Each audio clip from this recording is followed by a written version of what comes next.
एक युवा महिला सांसद होने के नाते हम ये अपना सौभाग्य मानते हैं कि अपनी पार्टी लोक जनशक्ति पार्टी की तरफ से इस फाइनेंस बिल 2024 में अपना पक्ष रखने का अवसर मुझे मिला।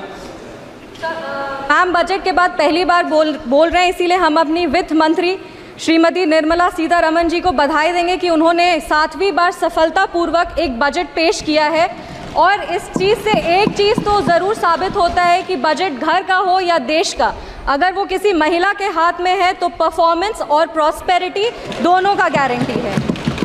इस सदन में मैम हम उन दो वर्गों का प्रतिनिधित्व करते हैं जो इस देश का वर्तमान भी है और भविष्य भी, युवा और महिला। महोदया, लोकतंत्र एक जब देश में चुनाव होता है तो लोकतंत्र अपना एक जनादेश देती है और हमें बहुत गर्व के साथ ये हम बता रहे हैं कि रिफॉर्म, परफॉर्म और ट्रांसफॉर्म के लक्ष्य के साथ तीसरी बार जनता ने हमें अपना मतदान रूपी आशीर्वाद देके सरकार बनाने के लिए हमें अपना जनादेश दिया है। आज 11 जून 1964 का वो दिन याद आता है जब तब के प्रधानमंत्री लाल बहादुर शास्त्री जी ने अपने देश को पहला संबोधन दिया था, जिसमें उन्होंने कहा था कि there comes a time in the life of every nation when it stands at the crossroads of history and must choose which way to go। 140 crore देशवासियों ने इस चुनाव में हमें अपना निर्णय देकर एक स्टेबल सरकार को चुना है। 2004 से 14 की वो जो 10 साल का पीरियड था हमारे देश का, उसको उन्होंने चुनौती दी है जब देश को सिर्फ घोटालों से और देश विरोधी गतिविधियों से जाना जाता था। यूपीए सरकार को जब हम याद करते हैं मैम तो उसको 3C की सरकार से हम याद करते हैं, करप्शन, कम्युनलिज्म एंड कन्फ्यूजन। पर जब हम एनडीए की सरकार को याद करते हैं तो हम उसको 3D सरकार से याद करते हैं, जो है डेवलपमेंट, डेडिकेशन एंड डिलीवरी।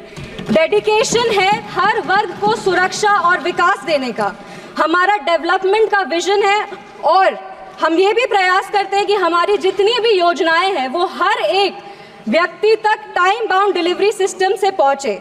हमारे वादे चाहे वो राम मंदिर के हो, वो आर्टिकल 370 हो, वो जीएसटी हो या CAA हो, हमने जितने भी वादे किए हैं उसको लागू करने का पूरा प्रयास किया है।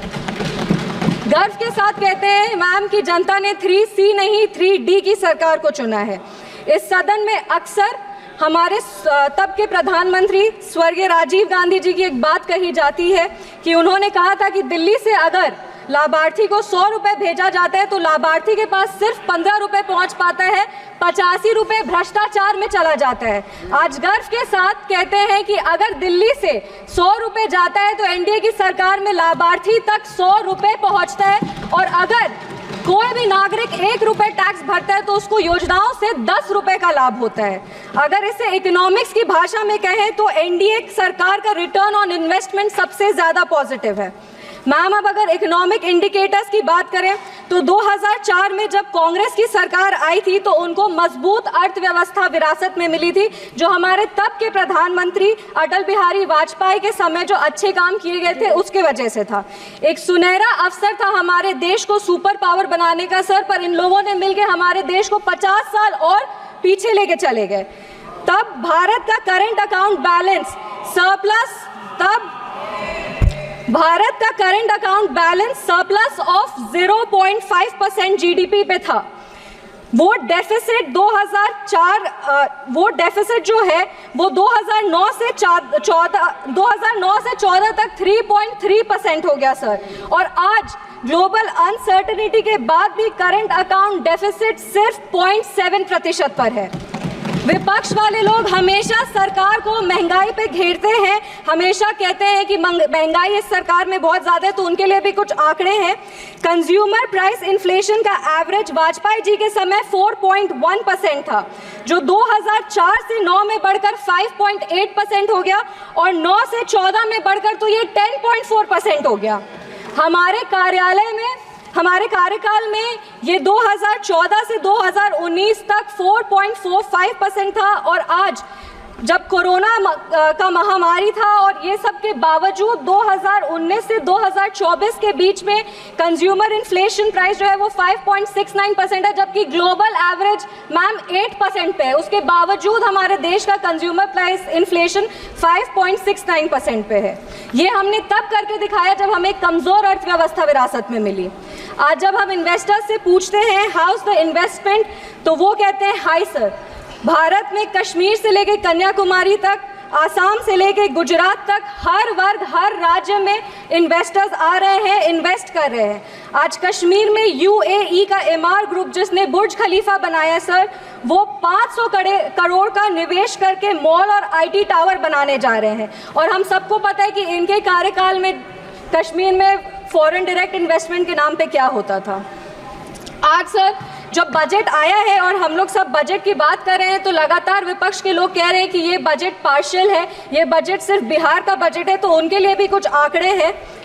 बिहार का gross state domestic product rupees 9.7 lakh crore है, जो पिछले वर्ष से 13% ज़्यादा है। अक्टूबर 2019 से मार्च 2024 तक $214 मिलियन का एफडीआई आया है और 2023 से 24 तक भारत में रिकॉर्ड $70 बिलियन एफडीआई आया है, जो 2013 और 14 में सिर्फ $36 बिलियन थे। मेरे कहने का तात्पर्य ये है कि जब बिहार का इकोनॉमी एमर्जिंग इकोनॉमी है, बिहार का इकोनॉमी एस्पायरिंग इकोनॉमी, और जब केंद्र सरकार ने बिहार को सहयोग किया है, तब बिहार और मजबूती से खड़ा हुआ है। मैं प्रधानमंत्री जी को और वित्त मंत्री जी का विशेष आभार व्यक्त करती हूँ बिहार की तरफ से, जिन्होंने बजट के लिए इतनी अच्छी घोषणाएं बिहार के लिए की है। अगर जॉन एफ कैनेडी की एक बात कहें तो वो कहते थे कि American roads are not good because America is rich, but America is rich because American roads are good. मुझे पूरा विश्वास है कि आने वाले समय में बिहार का उदाहरण दिया जाएगा ये सारे शब्दों के लिए। मुझे पूरा विश्वास है कि डबल इंजन की सरकार बिहार को लगातार विकास की ओर लेके जाएगी। सरकार ने बिहार को 26,000 करोड़ रुपए दिए हैं हाईवे डेवलपमेंट के लिए, जिसमें पटना पूर्णिया एक्सप्रेसवे है, बक्सर भागलपुर एक्सप्रेसवे है, या बोधगया राजगीर वैशाली दरभंगा एक्सप्रेसवे। इससे बिहार के इंफ्रास्ट्रक्चर को और बल मिलेगा और रोजगार क्रिएट होगा। महोदय, इतनी सारी योजनाएं, 48 लाख करोड़ का बजट, रिकॉर्ड टैक्स कलेक्शन, हर प्रदेश में इंफ्रास्ट्रक्चर प्रोजेक्ट, ये सब सिर्फ इतने 10 साल में ही क्यों हो रहा है? क्योंकि व्यवस्था तो वही है और अधिकारी भी वही है।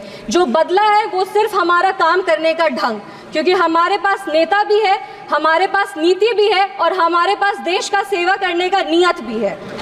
आज जो फाइनेंस बिल आया है वो हमारे देश के लिए एक नया ग्रोथ स्टोरी लिखेगा, क्योंकि हम आज टैक्स टेररिज्म से टैक्स ट्रांसपेरेंसी की ओर बढ़ रहे हैं। अगर फाइनेंस बिल और टैक्सेशन का बात करें तो हमारा टैक्स सिस्टम दुनिया का सबसे बड़ा टैक्स सिस्टम है और हमारे देश की जो अर्थव्यवस्था है वो इस पर निर्भर करती है।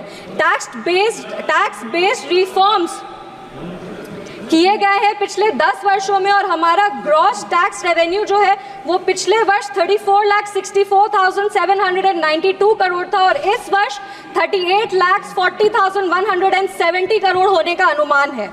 विपक्ष वाले लोग हमेशा आरोप लगाते हैं कि केंद्र सरकार उनकी सहायता नहीं करती, तो उनको बता दें कि इस 48 लाख करोड़ में से 30% जो कि 12,47,211 करोड़ है वो राज्यों को दिए जाएंगे। हमारी सरकार की नीतियों के कारण हमारा नेट टैक्स रेवेन्यू जो है वो 2014 में 9 लाख करोड़ था, वो आज बढ़ करके 25 लाख करोड़ है और हमारा tax to GDP ratio record 11.8% पर है। हमारी सरकार ने जीएसटी लगाकर पिछले 70 वर्षों में जो सबसे बड़ा सुधार है वो किया है। जीएसटी कलेक्शन अप्रैल 2024 में 2 लाख करोड़ रुपए का स्तर पार किया है और जीएसटी काउंसिल के गठन के बाद हमारी सरकार ने कोऑपरेटिव फेडरलिज्म को और बल दिया है, एक नया मीनिंग, एक नया डेफिनेशन दिया है। फाइनेंस बिल बहुत ही एक आवश्यक बिल होता है क्योंकि हर सेक्टर्स को इसमें इंसेंटिव देने का काम किया जाता है और जैसा कि हम जानते हैं कि आम आदमी जब बजट का भाषण सुनता है तो सबसे ज़्यादा अगर वो कुछ गौर से सुनता है तो वो हमारे टैक्सेशन प्रपोजल्स को सुनता है। हमें बताते हुए ये बहुत खुशी हो रही है कि हमारी सरकार ने उन्हें निराश नहीं किया है और new tax regime rate structure को रिवाइज करके ऐसा एक टैक्सेशन सिस्टम लाया जिससे सैलरीड एम्प्लॉय हर साल 17,500 रुपए का इनकम टैक्स सेविंग कर पाएगा। इसका लाभ मध्यम वर्ग के लोगों को और निम्न वर्ग के लोग को सबसे ज़्यादा होगा। सरकार द्वारा standard deduction for salaried employees को 50,000 से बढ़ाकर 75,000 रुपये कर दिया गया है और deduction on family pension for pensioners को 15,000 से बढ़ा करके 25,000 कर दिया गया है। इन प्रावधानों से मिडिल क्लास को लाभ होगा, कंजम्पशन बढ़ेगा, इकोनॉमिक ग्रोथ को एक पुश मिलेगा और हमारा जो 5 ट्रिलियन इकोनॉमी बनाने का सपना है उसको पूरा किया जाएगा। आज भारत स्टार्टअप के क्षेत्र में पूरे विश्व में प्रसिद्ध है और हम ये बता देना चाहते हैं कि भारत आज 3rd लार्जेस्ट स्टार्टअप का एक हब है जिसकी संख्या 1.25 लाख है और 110 यूनिकॉर्न्स हैं। एक बहुत इंटरेस्टिंग फैक्ट मैं सदन के सामने रखना चाहती हूँ कि ये जो रिकग्नाइज स्टार्टअप है उसका 45% टायर 2 और टायर 3 जो सिटीज़ हैं उसमें, मतलब इसका ये मतलब होता है कि सिर्फ बैंगलोर ही नहीं बल्कि हमारे बिहार के बक्सर में या भागलपुर में भी अगर कोई बैठा हुआ हो तो वो भी आज लोगों को रोजगार दे रहे हैं, वो अपने स्टार्टअप के माध्यम से हमारे प्रदेश का विकास कर रहे हैं। इन स्टार्टअप्स को और बढ़ावा देने के लिए एंजल टैक्स को अबॉलिश करने की घोषणा की गई है जो अर्ली स्टेज स्टार्टअप को फंडिंग देने में आसानी होगा और लिटिगेशन कम करेगा। और इसका जब अगर लिटिगेशन कम होगा तो फोकस इनोवेशन और ग्रोथ पे होगा। अब हमारे जो छोटे छोटे क्षेत्र है, मेरा क्षेत्र समस्तीपुर है, वैसे सारे जगहों पे भी जोमेटो, स्विगी, अमेजॉन जैसे कंपनीज ऑपरेट करेंगे और वहाँ युवाओं को रोजगार मिलेगा। ईज ऑफ डूइंग बिजनेस के लिए delay in TDS payment up to the due date of filing the TDS statement is propose to be decriminalised. एक और आंकड़ा रख रहे हैं, टैक्सेशन में सबसे बड़ा हिंड्रेंस लिटिगेशन होता है और हमारा इकोनॉमी का 12 ट्रिलियन रुपए अभी भी टैक्स डिस्प्यूट में फंसा हुआ है जो जीडीपी का ऑलमोस्ट 6% है। इस बजट में विवाद से विश्वास स्कीम की घोषणा की गई है जिससे ये सारे जो पेंडिंग इनकम टैक्स डिस्प्यूट्स हैं उसको रिजॉल्व किया जाएगा। To reduce litigation in international taxation and enhance certainty, the government proposes to expand the scope of safe harbor rules and streamline the transfer pricing assessment process. यह finance bill एक तरह का statement है ma'am कि जनता का जो मेहनत का पैसा है उसको सरकार वापस इन्वेस्ट करती है और जो ये फाइनेंस बिल है वो एक स्टेटमेंट है कि हमारी वित्त मंत्री जी ने जैसा कहा था कि 9 प्राथमिकताएं हैं, वो 9 प्राथमिकताएं ज़रूर हम लोग अचीव करेंगे और विकसित भारत विकसित बिहार का एक नया प्रमाण देंगे। ये जो देश है वो रिफॉर्म्स पिछले 10 वर्षों से रिफॉर्म में है और सकारात्मक बदलाव देख रहा है। हमारा देश आज फ्रजाइल 5 इकोनॉमी से टॉप 5 इकोनॉमीज की तरफ बढ़ रहा है और G20 के माध्यम से आज हमारा देश एक ग्लोबल सुपर पावर बन गया है। हमने अपने देश के नागरिकों के सपनों को पूरा होते हुए देखा है मैम, वो चंद्रयान का सफलतापूर्वक लैंडिंग हो, धारा 370 हो या हमारे प्रभु श्री राम की प्राण प्रतिष्ठा हो। आज हम 5वीं सबसे बड़ी अर्थव्यवस्था बन गए हैं और इसीलिए हमारे सामने जो चुनौती है वो तो है पर हमारे पास अवसर भी है और हमारे पास एक विजन भी है। अपने वाणी को हम विराम देने के पहले धन्यवाद देंगे हमारे माननीय मुख्यमंत्री श्री नीतीश कुमार जी को और हमारे पार्टी के राष्ट्रीय अध्यक्ष श्री चिराग पासवान जी का, जिनकी लगातार मेहनत की वजह से हमारे 1 मिनट मैम 1 मिनट सबसे युवा सांसद है 2 मिनट, जिनके लगातार प्रयासों के वजह से आज हमारे प्रधानमंत्री जी का जो सपना है उसको बिहार में धरातल पर हम लोग इम्प्लीमेंट कर पा रहे हैं। विपक्ष के लोग हमेशा हमें कहते रहते हैं, हमारी नीयत को खोजते, हमारी नीति को खोजते, हमेशा हमें कोसते रहते हैं। तो हम रामधारी सिंह दिनकर जी की धरती से आते हैं, 2 पंक्ति बस पढ़ेंगे इनके लिए। सच है विपत्ति जब आती है कायर को ही दहलाती है, सूरमा नहीं विचलित होते, क्षणिक नहीं धीरज खोते, विघ्नों को गले लगाते हैं, कांटों में राह बनाते हैं।